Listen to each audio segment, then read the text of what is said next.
Hi, my name's Phil Gardner. And hi, my name's Lisa Gardner. And welcome to Fun with Boxes.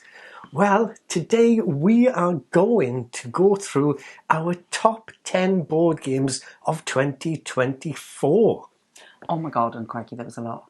There was an awful lot. It was a lot! There was an awful lot Oh my of games. God, 2024 was quite crazy. Yes. It felt like a good year. A very good year. In fact, so good, I've ummed and ahed and ummed again over my list. It was really, really tricky to do. Oh, I just picked the top 10 games that I whooped you at. So I should have picked my top 10 board games that I cried the least at. Yeah, that would have worked. That would have worked. That would have worked. Yes, that would have worked. But a little spoiler, he's doing well in 2025. 2025 is the year of Phil. We'll see. We'll see how it goes. But yeah, you're doing okay at the moment. Not doing too bad. So, a little caveat here.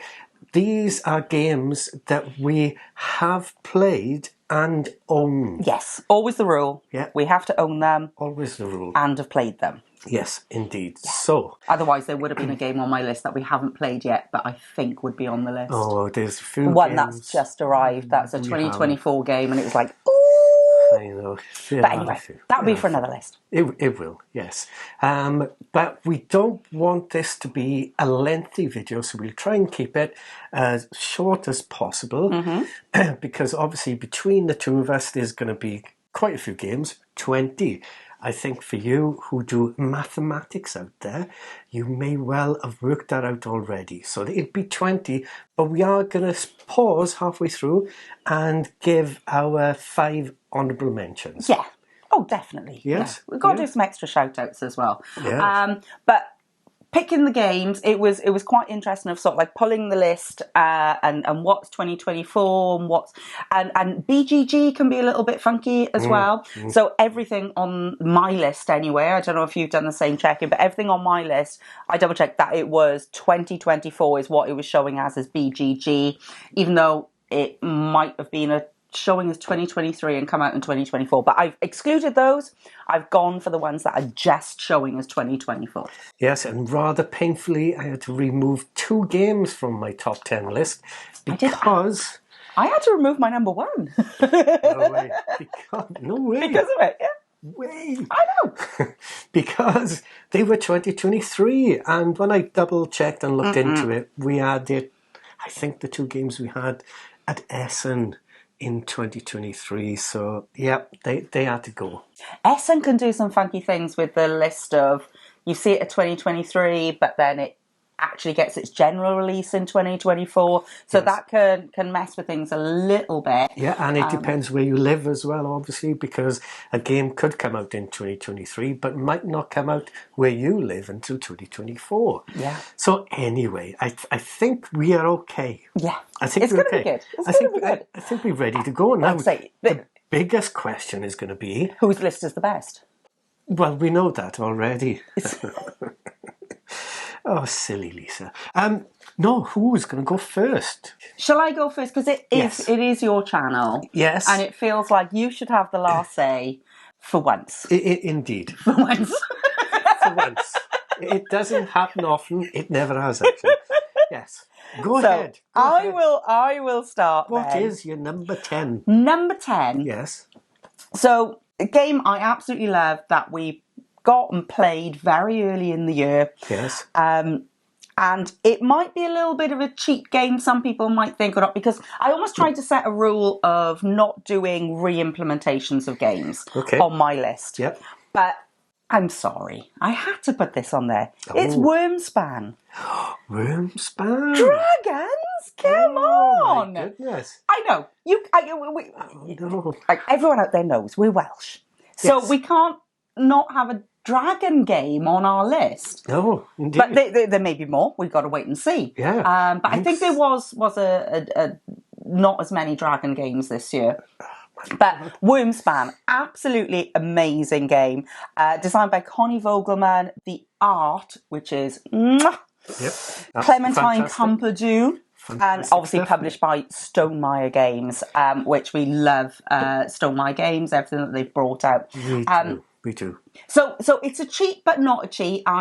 For the rest of my list, I probably haven't done any re-implementation, but it is a unique design. It's not a re-implementation. It's a completely different game. It is a completely different game. Using similar mechanics. Similar mechanics and stuff. It's a completely different designer, completely different art. Same publisher. It's fine. But it's got all that familiarity of Wingspan and, I'm sorry, the dragons. Now, I know we were going to keep all of these pretty short, but I've got to say, Wormspan... Like anyone who's played Wingspan, you got to use the Wingsong app to have all the sounds of the birds. So the way we play Wormspan is when you play a dragon card, you have to make the sound of that dragon because there isn't an app for it. So you do, and we've had just such hilarious plays. We've almost turned it into a party game of Wormspan. Of well, what does that dragon sound like? And it's amazing. So everyone, play Wormspan with your own sort of Wingsong app going on. Please do that. And then send us videos. We'd love it. Now, I have a bit of an issue with your number 10. What? I forgot all about it. I know. Oh, my goodness. How can you forget about the dragons? I know. How can I forget about the dragons? Shame on me. Okay. Right, so your number 10 is complete rubbish then. My number 10 is The Survival of the Fattest. Oh, what a game. What a game. Oh my God, it's so cute. It is fantastically cute. It is wonderful. It was one of my surprises of last year, I must admit.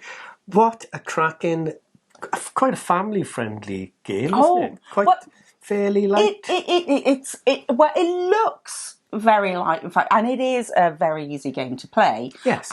There's a small little bit of take that, but it's nothing that's too devastating, rather, if you don't like take that, it's a little bit in there, but no, it's more push your luck. It is. And the cute critters, and I'll let you talk about it.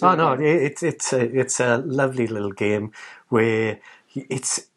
Would I be right in saying it's like a bit of a push your luck deck builder sort of game? Yeah. Push your luck deck builder has got a bit of memory in there of trying to remember what cards you've tucked. It's very clever. Recipe fulfillment. Yeah, because you're trying to collect as much food as you can before the winter, hence survival of the fattest. So you're storing food, but you're trying to get some recipes done as well. It is a cracking game, but there are some traps as well as you're foraging for your food, so it's a really, really, really good game. Yeah, really cute. Yeah, definitely the surprise of the year for us. Yes, definitely. So there we are. That's our number 10s. Awesome. Now we know what comes next, don't we? Well, number 9? Yes. Okay. Right, so check your list. I want to look at it because my number we 9. haven't checked each other's lists, so yep. This is all a surprise. It's all a surprise. Big surprise. Hence, Wormspan was a surprise. A big surprise. So my number 9, an absolutely beautiful game that I was so excited. We backed it on Kickstarter or GameFound. It was on one of the crowdfundings, and it arrived this year, and couldn't have been happier with it. It is Explorers of Navoria. Ooh. Designed by Meng Chun Lin, and also Meng Chun Lin was the artist for Explorers of Navoria as well, and the art is just so spectacular. It really, really does lift the game so much. And published by Dranda. Yes. Where we do like a Dranda game. We do indeed. Yes. It's just got this real... It's the 2 phases of every round is just so interesting. You're doing that draft, but then the draft then is impacting what you can do on the map. And then tracks. Who doesn't love tracks? Yep. And it's all about going up on these different tracks and everything. And it's so easy to get into, so easy to play. It sounds, when we explain it, going, there's 2 different parts to it, sounds like it's going to be complicated. And it's not at all. No. It is so easy, so approachable, and just sings. Absolutely. And honestly, the artwork is it's a lovely game. It warms my heart. Yeah. Absolutely warms my heart. So that is, I just need to play it more. It could go higher up my Yes. list, definitely. But we've only played it a couple of times. Yeah. And every time I've had a great time with it. And it's so we very, play it very, more, very and it good. could. Every time I play it, I love it and love it more. Indeed. So that's my number 9, Explorers of Navoria. And I just realised you're not going to do designers and publishers and all of that I stuff. cannot pronounce names. I can just about do yours. Thank you. That's okay. Okay, so, so my number 9. Well, my number 9 is Thingstead. Ooh. I know, and I'm looking at it right here. Oh, you're doing a grabby grab? I'm doing a grabby grab. What a fantastic 2-player game. Oh, from the wonderful Salt and Pepper games. Yeah. They were on fire. I don't think we've found or played a Salt and Pepper game that we haven't enjoyed. No, this is good. I wasn't doing names, but Scott Alms. We love as well. I didn't Did so many of the Tiny Epics. Yes, yeah, so many button shies and various different things. Scott Arms is amazing. Very, very clever little game where there's only 2 sort of actions you're doing. The thing in the ring. The thing in the ring. And the thing with the clans. And the thing with the clans. Yeah. Yeah. Thingstead. But it's an interesting sort of like push of... You could be going for slightly different strategies. You need to keep an eye on, because you went totally on, I'm locking down these elders in the ring. Yes. I am totally doing that. Whereas I remember the first game we had, I was doing more of the clan stuff and just making sure I had a bit of presence on the other elders. Yeah. And I was all about the things. You were about, like just dominating those elders. I was. Which we don't recommend. I had the elders in the palm of my hand, but it turned out that wasn't necessarily the best way to do it. This is a life lesson to everyone. Yep. Respect your elders. Your elders. Yes. I respect you. Thank you. It's okay. Thank you. Did you age shame me there? I did. My God. Unbelievable. Well, I think we need You've got your bus pass in 2024. I have got my bus pass. Moving swiftly along. I think, I do believe now. It's number 8. Yes. My number 8. Yes. Okay. Number 8, please. Right. This has got quite an exciting experience attached to it as well, because we did quite a bit of fanboy fangirling with regards to this game. It is Chronologic Paris 1920. Oh my goodness. Yes. So this game is... Indeed.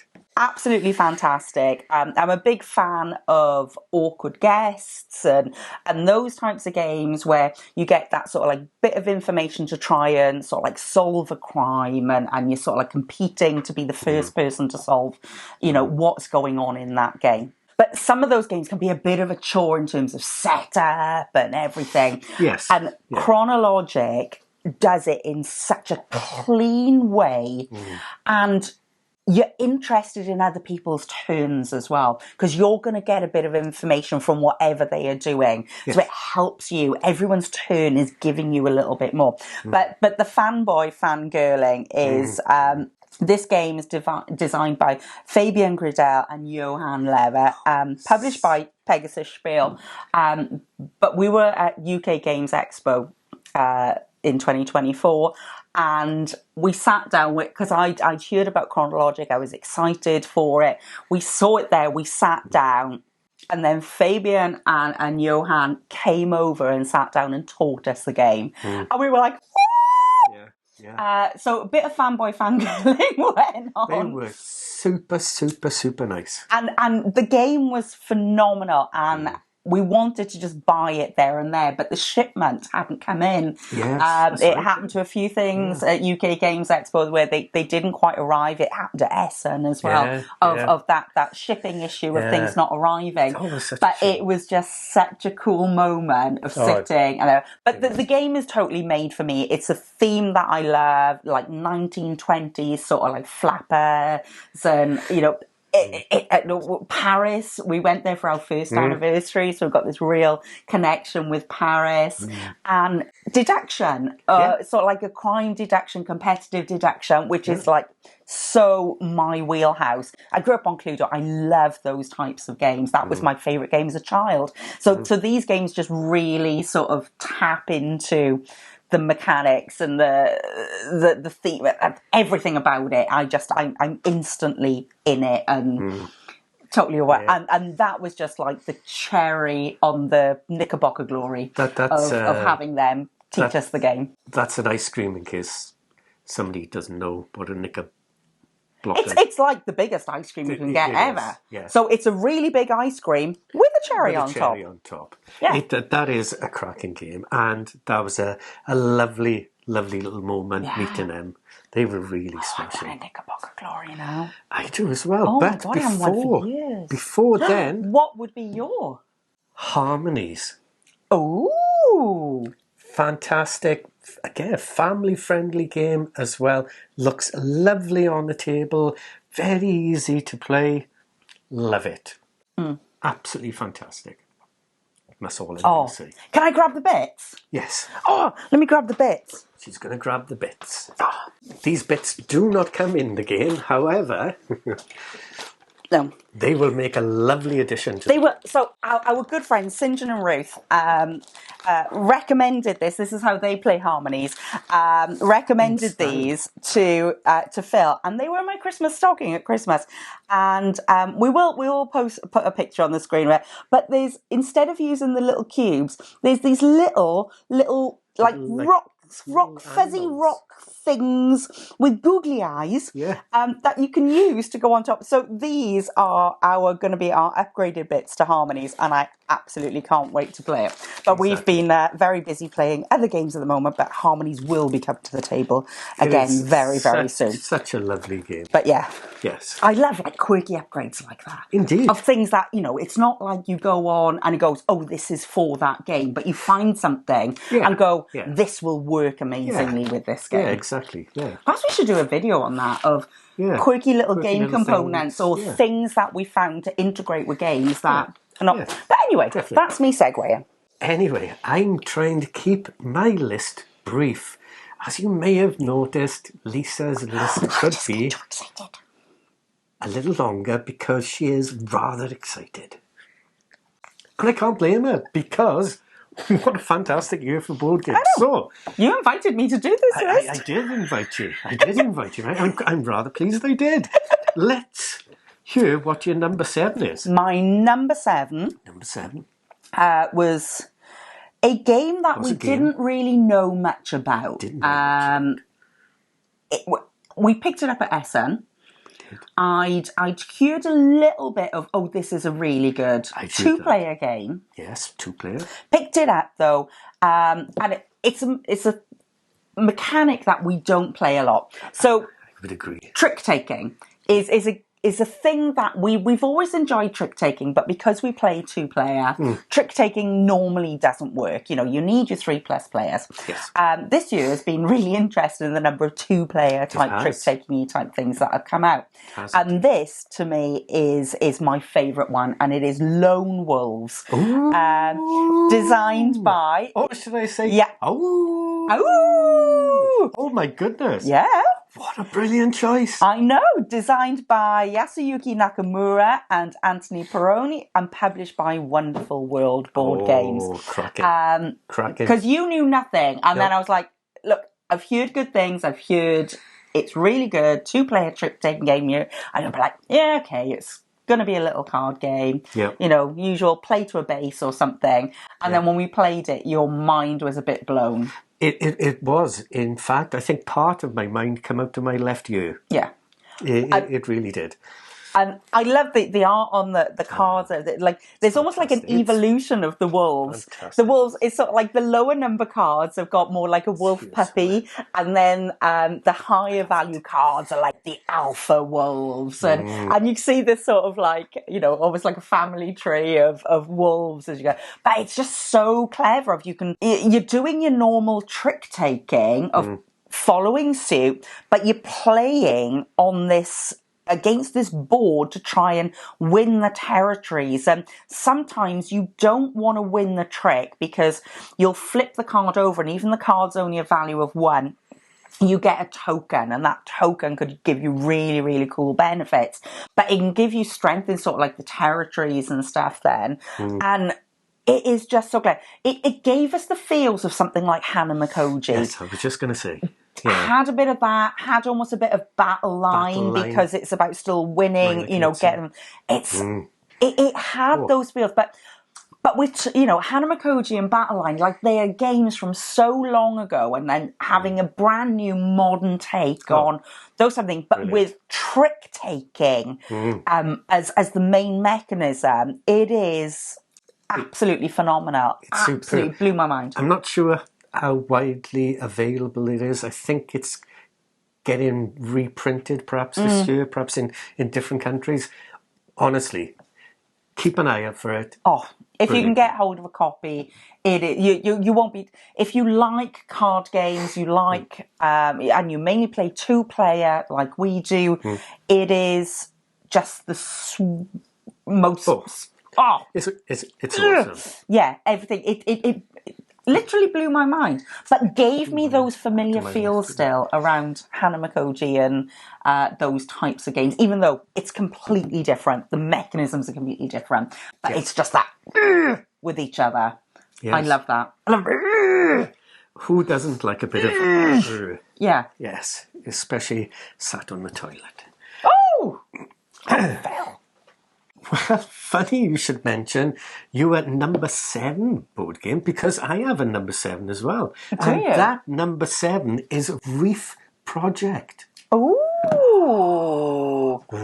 this literally hot off the press. This literally has been added to my list just today. Yes, because we've only recently played it. And it's a lovely game. The theme of it really comes out, where you're sailing around and you add in barrels, isn't it, to the reef? They sort of like the little bags that coral will grow out of. So it's like a grow bag in the sea. Yeah, and you're dropping them off, and you're activating abilities on little islands as you go through. It was a blast. I was really surprised by that one. It really was. Yeah. Like I said, we're gonna have more plays of it. Yes. And it played quicker than I expected, and was a lot easier to learn than I expected. It's a lot going on. Thank you, John Gets Games. We watched your video. That was amazing. Brilliant. Absolutely loved it. That we could. Yeah, we were straight into the game after watching. We literally just played it then. Yeah, and it was deceptively simpler than I thought.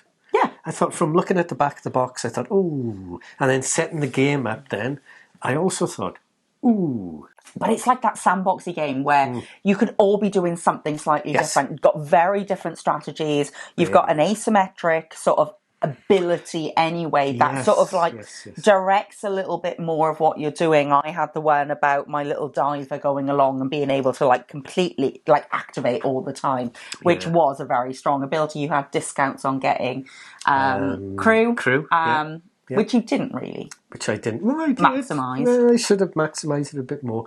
But we want to talk about that, will we? Because we all know who won that game, don't we? Oh, there she is. Okay. But it was brilliant. So absolutely brilliant. So we're doing number 6. Yes, indeed. Number 6. Let me let me just go on. I'll have a beverage as well. A little cheers. Cheers. For anyone who's watching, you're on a Pandaren whiskey. Yes, indeed. I have got a rather interesting hazelnut moonshine, which tastes like Ferrero Rocher in a glass. Very nice. Okay. So, my number 6. Yes.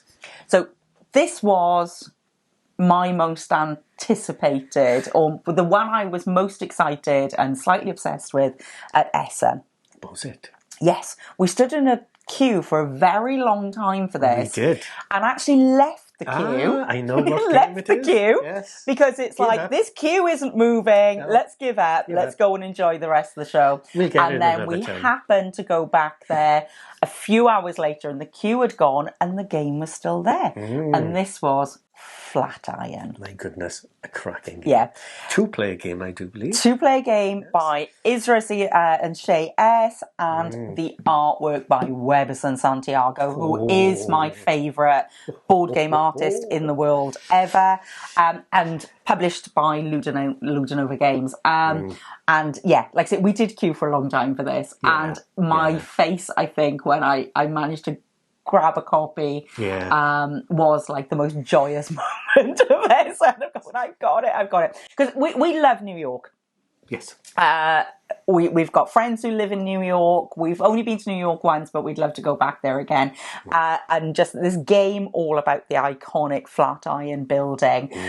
But the game, oh my gosh, it is... I've never played a game like it. No. I struggle to explain it because it's worker placement, but it's resource management. Everything in it, it's so tight. And you're building the Flatiron up. Yeah. And you're trying to figure out, you've got this board with the actions on it, and you're thinking, right, if I take this action now, right, I can get this, but if I wait and do that action a bit later, I can do boom, boom, boom, boom. I can do all these different things because you're going to be tacking cards. But it's all about how you move around the streets as well. And someone might be blocking the street that you want to go to, or you want to have the right card for the street you're going to, picking up the right... It is just... You need to do a video on it at some point. Yes, definitely. Because it is the quirkiest game. It's a very good game as well. And it is a bigger game for a 2-player only game. It's got all those lovely crunchy Euro feels in a 2-player package. That looks beautiful on the table. It certainly does. Like obviously the box art is stunning. It's just, I'm just so happy with it. And obviously it was my most excited pick up at Essen. So we came home and played it. It was like one of the first games we played when we got home. It was, and it did not disappoint. And obviously Shay and Isra with White Castle and Red Cathedral and all of that. It was always going to be a great game. Yes. But it really was. Yeah. Really tough for that one. And on to my number 6. And my number 6 is a board game that is quite fraught with conflict. It is Arcs by Leader Games.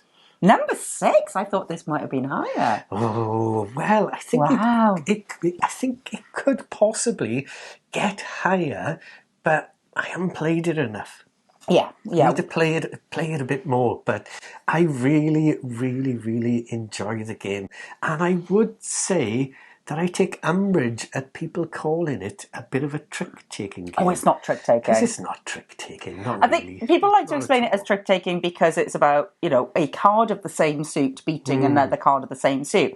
But that doesn't happen that much, or not in our plays of it. It's more around a hand management of manipulation, around do you do the follow or do you do that? Actually, it's more about when you want to grab that lead. Yeah. Because the trick taking, because you haven't got enough cards to do a normal trick taking in a weird way. No, it's not really a trick taking game, but it uses a tiny little bit of a trick taking mechanic. Yeah. But it is brutal. That's the one thing I will say. We had such an interesting first play of this. So we played it with our friend Mike, who was very much a pacifist in games. And we were like, we've got this amazing game. It's set in space. And he loves the space theme. But we didn't really know much about how the game played out. And we were playing it. And we almost stopped after a few rounds. We did. Because I was being like... I almost wiped you off the board. You did. We were almost thinking, do we need to look up a rule of what happens when you've got no ships on the board? Thanks for that. And Mike was like very uncomfortable with what was going on. But then he came to a point they go, I have to attack you, which is completely against him as a person and his game style. Yeah. And he had to attack them. And he won the game, because I'd gone so heavy on attack. You'd been almost wiped off the board, and his pacifism put him actually into the winning position, because I couldn't counter anything he was doing then. Yeah. So it was such a bizarre experience. It was a real roller coaster of a first game. And then we got to teach it to some people then in Aircon, in Manchester. We took the game there and got to teach some people. We didn't get to play, but they had a great time with it. Our friends Libby and Julian from Boxed Meeples. And you know, it's totally in their top 10s as well. Check out their top 10s of 2024. Yeah.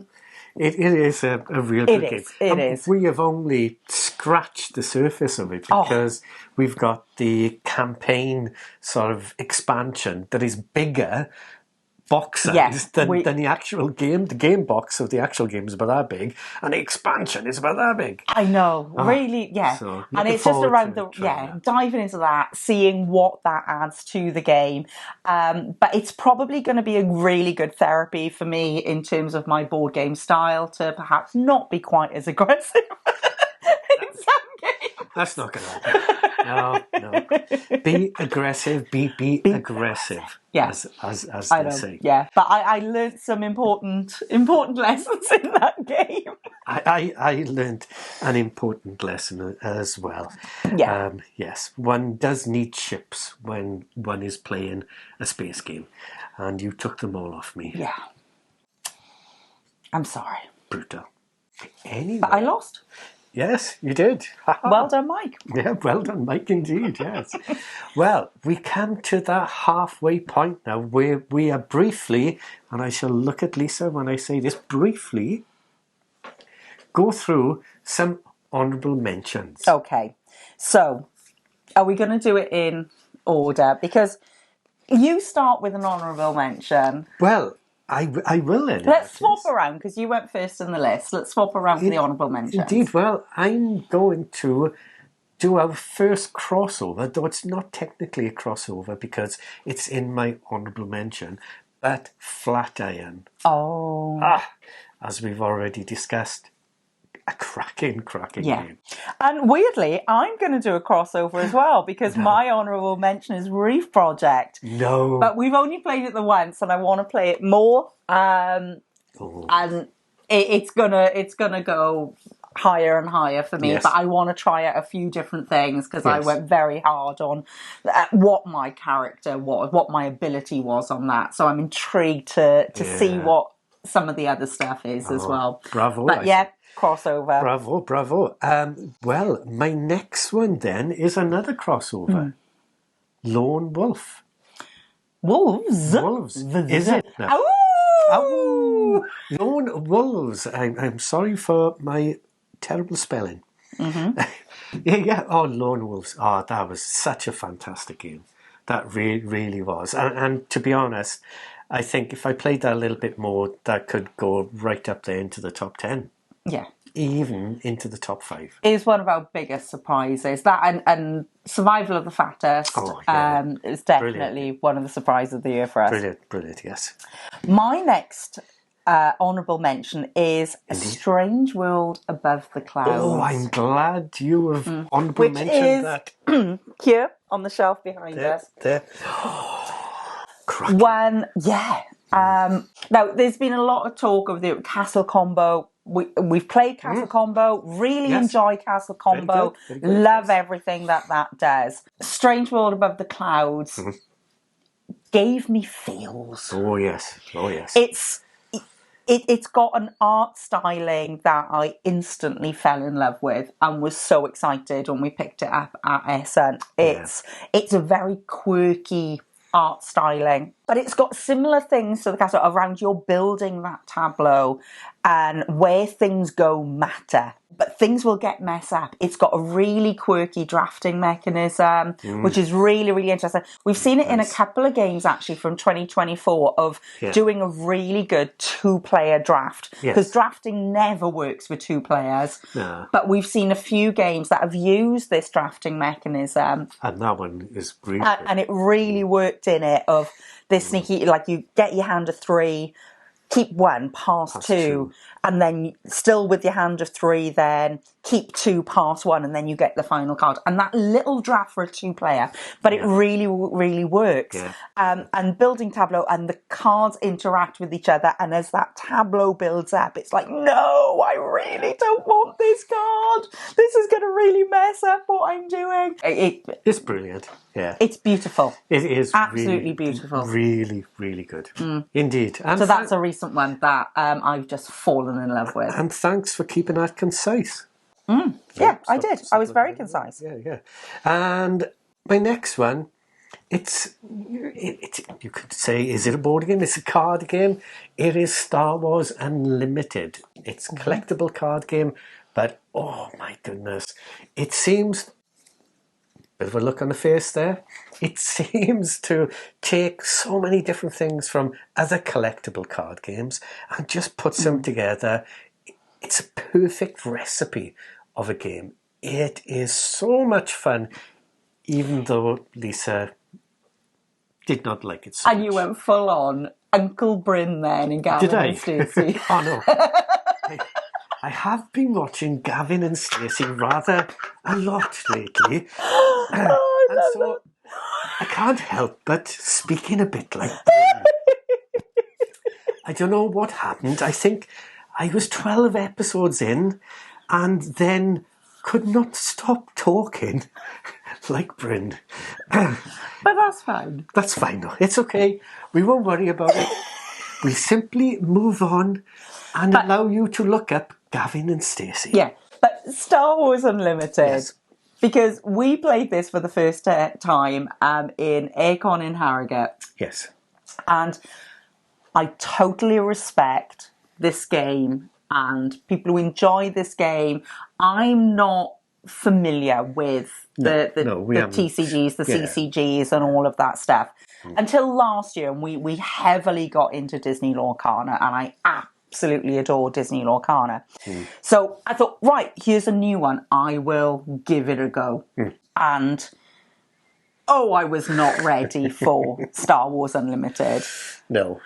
I've always got to play the evil character. Yes, so I was Darth Vader in all our games. And we spent 2 days of me torturing myself to try and win Star Wars Unlimited. And it was torture. And you were like, please, Lisa, don't play another game. Yeah. You're really, you're just getting yourself more and more wound up. And I'm like, no. I'm going to figure this out. I'm going to keep going. I am going to win a game. And you were in pain. I was in pain. You were loving the game. I was loving the game. But the more frustrated I was getting with this game, I was doing online, trying to go, is it unbalanced? What's going on? Why can't I get this deck to work? Yeah. But no, it was just me. So I think it's just... It's one that's perhaps not for me. Yeah. It's one that you love. Yeah. I will stick with Lorcana. I'm not great at Lorcana. He beats me most of the time. But I have joy within Lorcana. Yeah. I wasn't really feeling any joy in Star Wars. No, bless her. Bless her. She did get rather... But I was determined. And I think I won one game out of like about 30 that we played. The force was not strong. It was not. It was definitely not strong. It wasn't. So, on to your next honourable mention. My next honourable mention is Kelp, Shark versus Octopus. Oh, I'd forgotten about that one as well. Oh, yes. Oh, a 2-player asymmetric game. Oof. And it is so, so beautiful. Webber and Santiago again. Again, so artwork, yes. I'm instantly in. often I don't care about the games. If it's got Webbers and Santiago art, I am going to buy it. But when the game is actually really good, that's inside it as well. Which Kelp Shark vs Octopus is. We've only played it a little bit, so we are again scratching the surface with it, which is why it's an honourable mention. But it could go much higher. Definitely, yes. But that asymmetry in it is. You're playing such different games, but it's magical. We love an abstract, a two-player abstract strategy, which is what it is. Yeah. But it's done in a beautiful way. Instead of looking very dry and not boring, but very dry and plain, and it's all just about, look, you've got some pieces and you're moving them around. This is a beautiful work of art. Everything, from the board, the pieces. It's abstract, however, the theme does come through. Oh my gosh, it totally does. Yeah. And I'm the shark, and you're the octopus. Trying to hide behind all the algae. And it is such a sweet game. And very quick to play as well, which we love in an abstract strategy. You want to play it, and then you want to go again, and you want to go again, which is what we love about those types of games.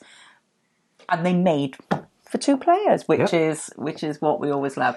But yeah, it is. We backed it. Yep. We're so happy with it. Really happy. And can't wait to dive into it a lot. Dive into it. Dive into it a lot more. You made a joke. Well,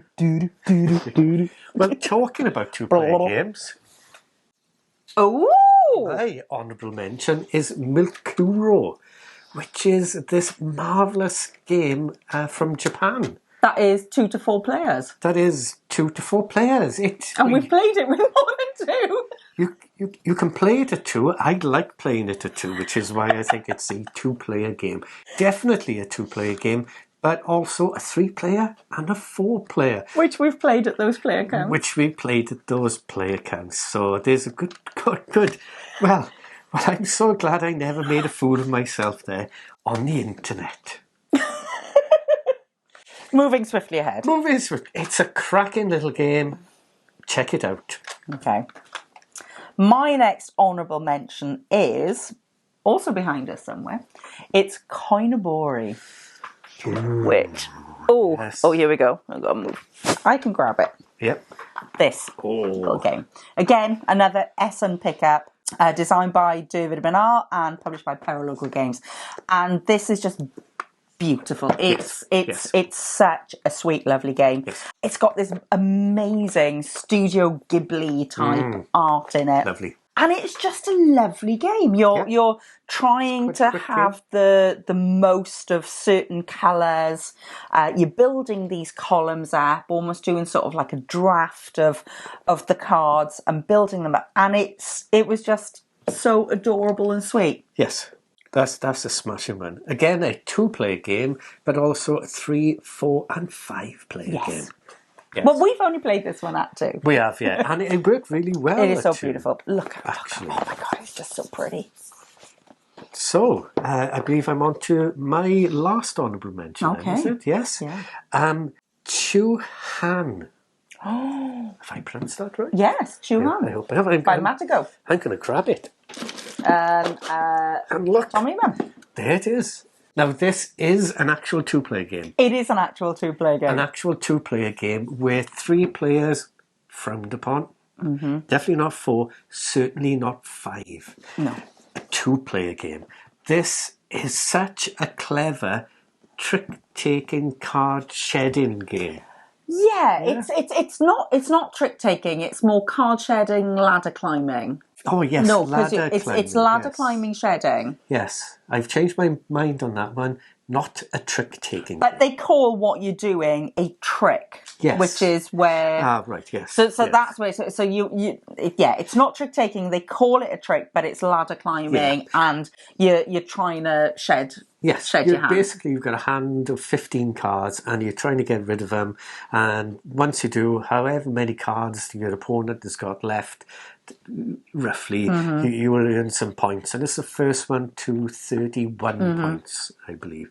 And it's quite clever. You would just play, say, 2 twos, and then... Two. And then the Ivor the Engine. Ivor. Got a little bit of Ivor. So if I would play 2 cards that are a value 2, yes, then Lisa would have to play 2 cards of a higher value. So she could play 2 threes. And then perhaps I could play 2 fours, and you see how it goes. It is really good. It's really good. And some of the cards have special abilities.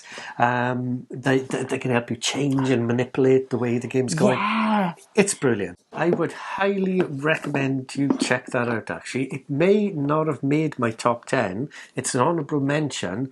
However, I think the more we play this, it's certainly going to we've go. only recently played it. It is definitely going to go up. And I can see that that's one that we're going to travel with. Yes. You're going to hate me for this because I've cheated. No, you can't cheat. Yeah, totally cheated. You can't. So, my honourable mention, my final honourable mention is the party games of 2024. Particularly... caution signs, things in rings, a message from the stars, and hang on. That's 4. Yeah. So you've stuck in 9 honourable mentions. Yeah. When we agreed at 5. But I know, but the reason, like with the party games, because the party games come with an experience, and how can you separate out those experiences? Easily, by game. But no, because we've just had too many nice times with all of these games. Oh yes, yeah. Can you say them again? So caution signs. Caution signs. Remember, we played that for Dave's birthday in the Netherlands. Yes. And Ilka drew the most spectacular sparkle horse. She did, yes. Which we will put an image on the screen. Yeah, because we didn't wipe the board, actually. We didn't. It's forever in our copy of Caution Signs. Yep. So much fun. And with all the amazing people that were there for Dave's birthday. Absolutely. Things in Rings. Hilarious. Yeah. Played that with a few different people. Yeah. And it makes no sense. It makes absolutely no sense. Absolutely no sense. But it is fun. Yeah. In a box. And then a message from the stars. Message from the stars. I had no clue what was going on. We played with our friends Dan and Kate, and Kate was an absolute superstar. She was. At being our alien race. She was from the stars. So much maths. Quite a bit of maths. So much logic in it. It was insane. It was. It was quite an experience. Yeah. And then Hitster, that we got quite recently. You had it for Christmas, and then we played it with our friends Dean and Janine. Yes. For New Year, and it is timeline with music. Well. So I know that was a cheat. I know it was a cheat, but shame on you. Shame on all your boxes. It's all the party games, because party games it's not ones you can just sit down and play every day.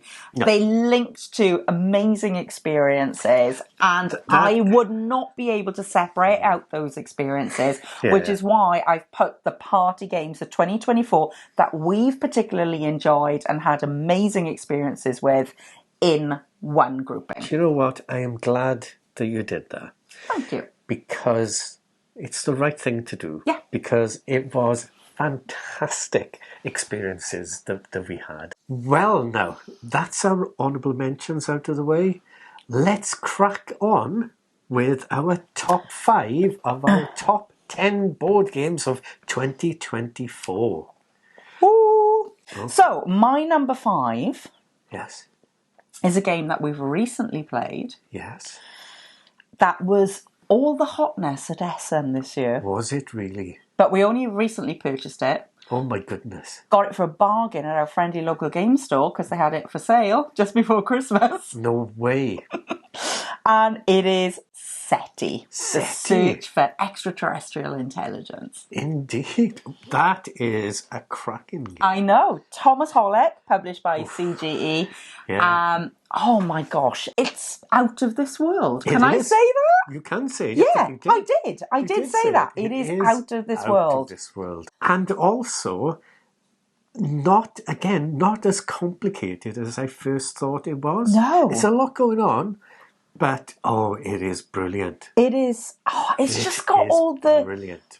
all the sweet treats that I love. Of you can do this and then you get that, and the spinny and I really explained it well then. She did. Really lots did. of spinnies and oars. But it's one of those games again, a bit like what you're saying, like we were saying with Reef Project, that there's sort of like you can be playing it in lots of different ways. You can be strategizing in a different way, and we very much did that in our games of it, and it was a really tight game. Yes, it looks amazing. It plays so easily.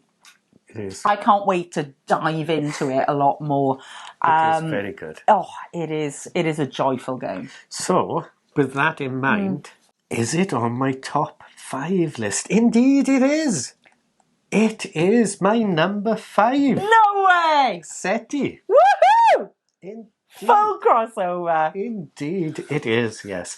I agree with everything you say.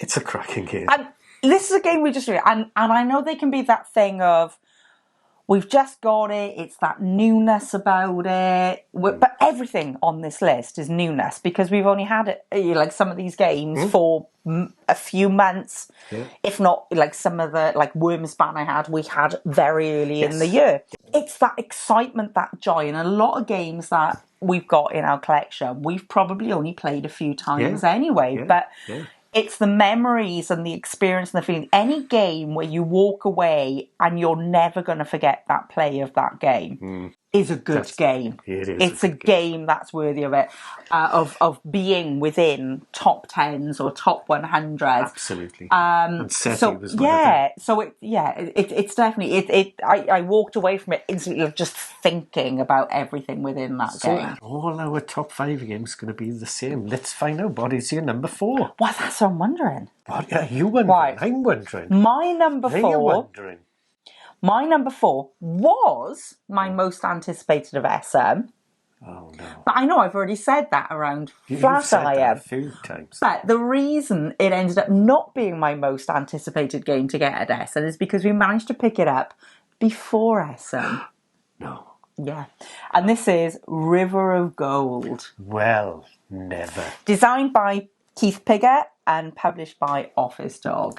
And it features one of the best looking boards in a board game I've ever seen. I know, it's that river of gold coming down on the map board you play on. Oh, it's the most bling game I have ever seen. And by bling, I mean it's super shiny. Yes, everything. Yes. It's almost like there's gold leaf on that river. Yeah. And then some of the cars, everything. The gold drips off this game, and it's based in the Legend of the Five Rings world. And yes. I know a lot of people have been sort of surprised by this game and perhaps have not known the IP and things, but we played Legend of the Five Rings very early in our board gaming, wasn't it? We got another game. That was a living card game. Living card game, and it was like we played a bit of it. I'm not so much a living card game person, but we played a bit, and I just loved the world that was in. I'm real big fan of sort of, Japanese art. So fascinated by there is historical Japanese culture and things. There is a role-playing game as well for the Legend of Five Rings. So we were familiar with the IP. But you don't need to know the IP to play the game. It's got that feel, but it's a Euro game. And it's all about that. You're going down the river and you're picking things up. And it's a really interactive game because your opponent can be getting little bonuses. If you trigger something, you could be getting something. But doing different strategies again, could be trying to max out different things, got a bit of a track thing going on. It is just beautifully stunning. I remember, I could have cried when that game was first set up on the table. Oh, it's lush. I could have cried at how absolutely lush. Beautiful it is. So, if I can get a word in edgewise, No. My number 4 is River of Gold. No. Well, I did wonder, when are we going to start crossing over? My goodness, yes. So there you have it. We've already talked about it. That is my number 4 game. It is really, really brilliant. Beautiful. What a beautiful looking game. Yeah. So, are we going to cross over? I know again? you're keeping yours short now anyway, because I've already mentioned them. Yeah. Okay, so my number 3 Number 3. is a sort of crossover. Oh, is it now? Because it was in your honourable mentions. Ooh. And it is... Where did you put it? It's here. Never. Milkuro. Oh, fantastic. We have played this game so much. Yes. And this is a type of game that until this year, we probably wouldn't have known anything about, wouldn't have gone anywhere near, wouldn't have hunted it down, because we did hunt this down in Essen, and this did sell out in Essen. Trick-taking games and things like that we always avoided because they weren't made for 2 players. Indeed. And we very rarely get to play with more than 2 players. But things... I don't know if you're going to agree with me on this, but things have changed, I think, over the last few years, and particularly in the last year, of games that we will now go and buy that we would never have bought before. Yes. Because we know we can go and enjoy those experiences. Yes. And it's because of the people we meet at conventions. Exactly. So we can buy a game that's, say, 3 to 5 players, whereas normally we would never have bought it because we wouldn't have had a chance to play it. Yeah. But now, going to places like Aircon and UK Games Expo, Essen, we can bump into the most wonderful people, crack out a game and get to play it. Yeah. There's some particular people, like Ben at Aircon Manchester last December. Yes. So not the one in August, the first Aircon Manchester. And he brought Voodoo Prince and Pray Another Day, and we had an amazing time playing games with him and Tommy, one of the volunteers at Aircon that we see, who we actually bought a 3-player game this year just to play with him. Where did I put it? Oh, here we go. Robotrix. Bought this specifically to play with Tommy at Aircon because it's 3-player only. And I never would have bought a 3-player only game if it wasn't for some of the people we meet at conventions. And he loves a trick taker. It's not a 2024 game. 2022. But I'm giving a sneaky honourable mention there. But it just shows how your gaming choices and styles can change over time based on the experiences that you're having. Some of the change with this as well is our interest in some of the games that come out of the Asian market. Shout out to Jay in Cardboard East as well. Amazing channel. Go and like and subscribe, watch his videos. But we've just found so many interesting, quirky games from the Asian market. Like I say, Robotrix is one of them as well. And it started with Aqua Garden because Mike Delisio kept going on about that on the Dice Tower. Brilliant game. And we paid an absolute fortune to get a copy of it. But we did, and it's one of my absolute favourite games. But it just opened our eyes up to this whole other world of games, and where there are lot of these interesting trick-taking games. Yes. And I've become a huge fan. And this travels with us everywhere. We play it on the train. We play it in the pubs. It's great. Works really well at 2 players, which is works why I thought it was brilliantly at 2 players and works brilliantly at 3 and 4 players. And we've played at all those counts. And that's your number 3. This is my number 3 because we've just played so much of it. It is so simple. And should explain the game. So you get these cards and they're black on one side, white on the other. They got numbers on both sides. Someone plays a card for either the black value or the white value. You've got to follow with black or follow with white. But you're trying to keep this perfect balance of the number of tricks that you win, of the number of black tricks and the number of white tricks to get the best point. If you keep an even balance, you score points for all the tricks you've taken. If you're off balance, then you end up losing points for the tricks that you've won. And it's a really quirky, clever thing. Check it out on the channel. I covered this on the channel. But it is very good. Yeah, I absolutely love it. So, My number 3 is a small game called Andromeda's Edge. Okay. Ooh, it's being a bit cagey there, you? Oh. No. This is a big game, actually, a very big game. It's by the same people who did Dwellings of Eldervale, and it is quite similar, but it's got a space theme to it, and I really, really do enjoy playing it. We've got the sort of Kickstarter crowdfunding GameFound edition of it. So it's got some lovely, lovely big miniatures and everything. But it is a brilliant, brilliant little game, which I dare say could be featuring on somebody else's No, list. I'll be honest, it's not on my list. It's not on It's not on my list. I know, but what I said when I spoke about my number 10 of I was sort of breaking my own mental rule I see what you with mean. Wormspan.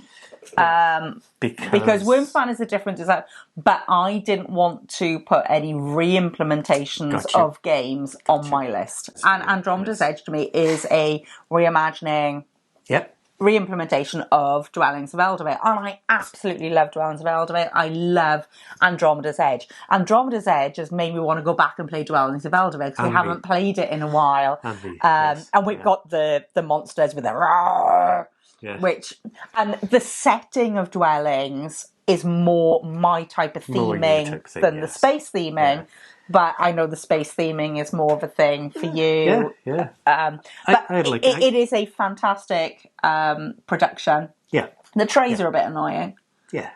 They don't fit on my board. No, exactly. Yeah. But I do agree with you there, definitely. But it is a game that I've really, really enjoyed. So that's why it's fantastic. I want to say, I totally agree with it. If anyone's interested in either of the games, just pick the one where the theme interests you more. Because they are quite similar. Yeah, they are quite similar. Yeah. Okay, on to your number 2. My number 2. Ooh. Diane. Ooh, Diane. Okay, my number 2 is a crossover. No. It is Harmonies. Oh. By Johan Benvenuto. The art. So I've got it. The art by Maeva de Silva. Oh, it is. God call you out, Maeva. Absolutely beautiful. Published by Libellude. This game is just a game for me. I love this type of pattern, sort of recipe fulfillment type game. You know, you draft something, you put it on your board, but you puzzle it out to optimize what you're doing. You're trying to create the ideal habitat for your animals to live in. Lovely. So you can take an animal card. You've got these animals then, but you need to, draft then off the like islands, I suppose, of these really lovely chunky wooden pieces, and place them. They represent different lands to get the right placement to satisfy the animal, and then you put the little cube on there, or googly eye people, put them on there. But then there's always this moment going, no, hang on, I wanted that one to be in that one, but that one's now got a little cube on it, and now that can't work and do that. And it's this constant, puzzly figure. Oh. Good choice. Good choice. I absolutely love it. Number 2, though. Number 2. Oh, but it's, you look at that box and it's me all over. It is, yeah. It is, indeed. It's me all over. Googly eyes.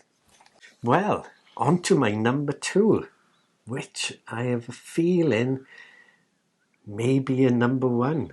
Oh my gosh, this makes me intrigued. Okay. Because I've only got one game left, so... Yeah. So my number 2 is possibly one of the best games to come out last year. Unconscious Mind. Okay. Yeah? Oh, you're doing a poker face there. Oh. Unconscious Mind. What a fantastic game. I'm so looking forward to this coming out after backing it so long ago. And sometimes when you look forward to something so much, when you finally get it, it's okay, but it didn't quite live up to the buzz. This game lives up to the buzz. Oh my goodness. What a fantastic game. It's a good game. Really, really, really good. So I'm not going to say any more. I'm going to pass over to you now for your number one. You think my number one Is Unconscious Mind. Okay. Yeah. I don't know why you're checking it for. Let me see. So, Yeah. my number one Yes. of 2024 2024. is a fantastic game Yes. that we backed and waited quite some time for. Yes, yes, yes. That has amazing designers, Yes. amazing artwork, Yes. and amazing mechanisms. Yes, I think it is, isn't it? It is Unconscious Mind. I knew it.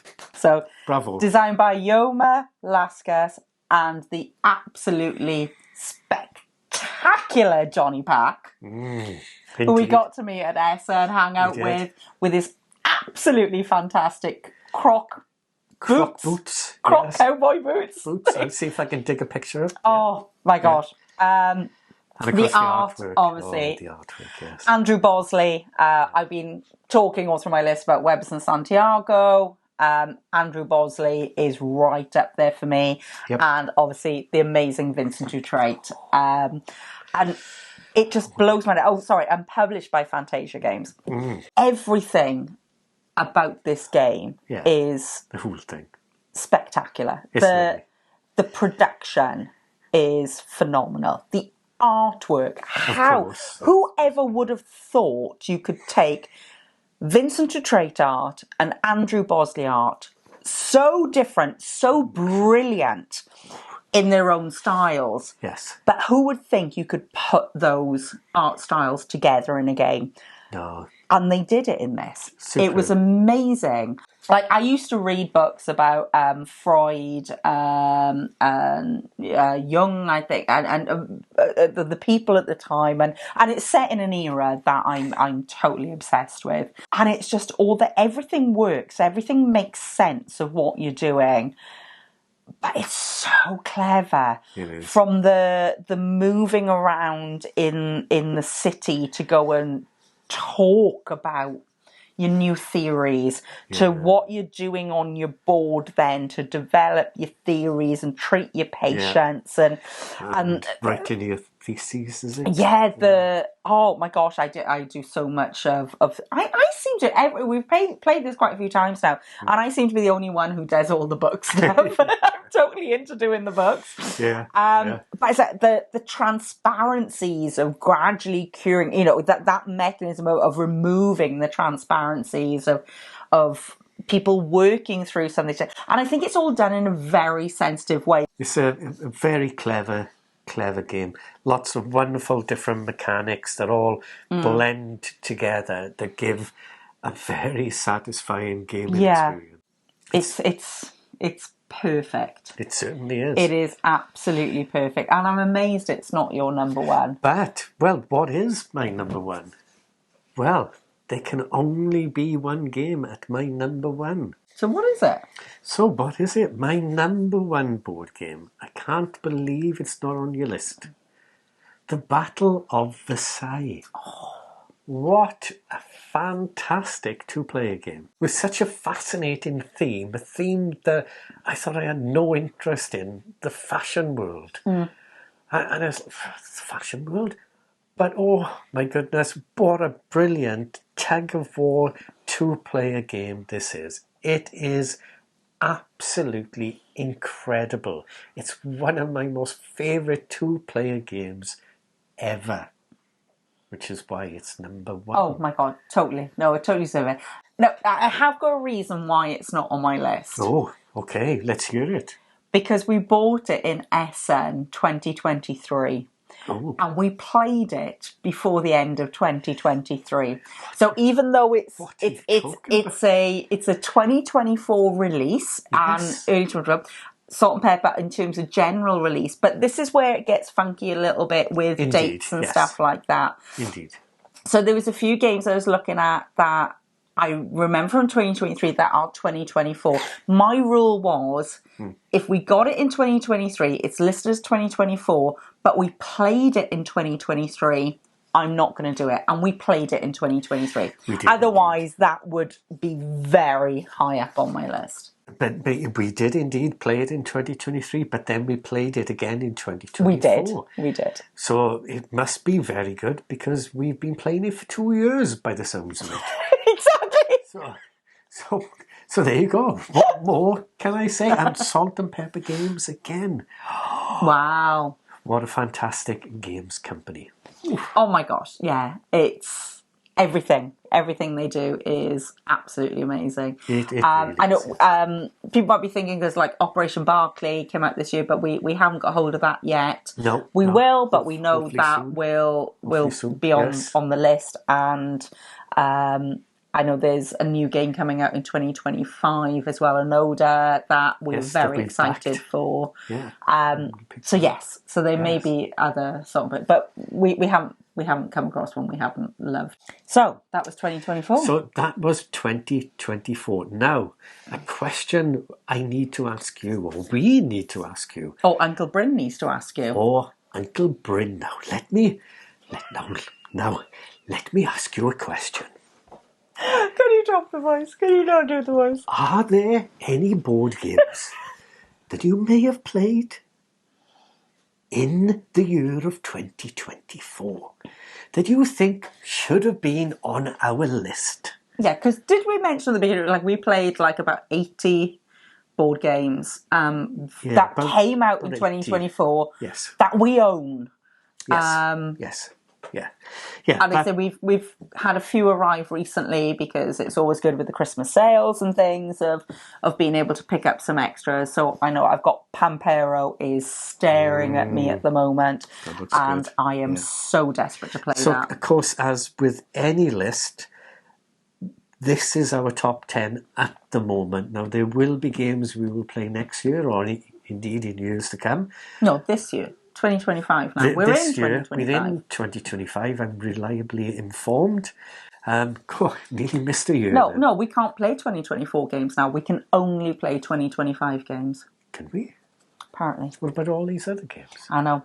Dead to us.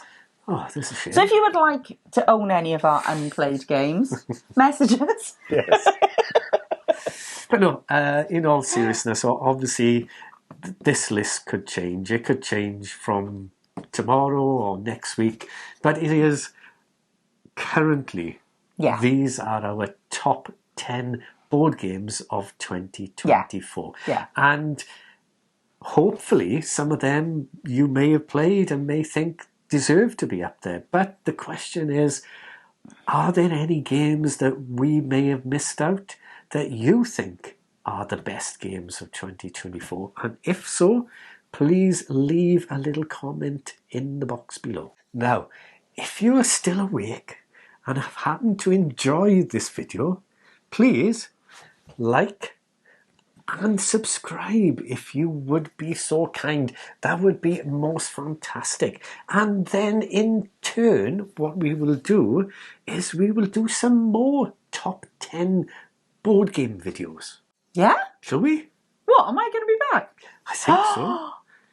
I think so. I think that'd be good. It's exciting. Yeah, I never it's got to do videos before. So there you go. There's our top 10 board games of 2024. I really do hope you enjoyed. And as always, thanks so much for watching. And bye for now. Yaki da. Yaki da.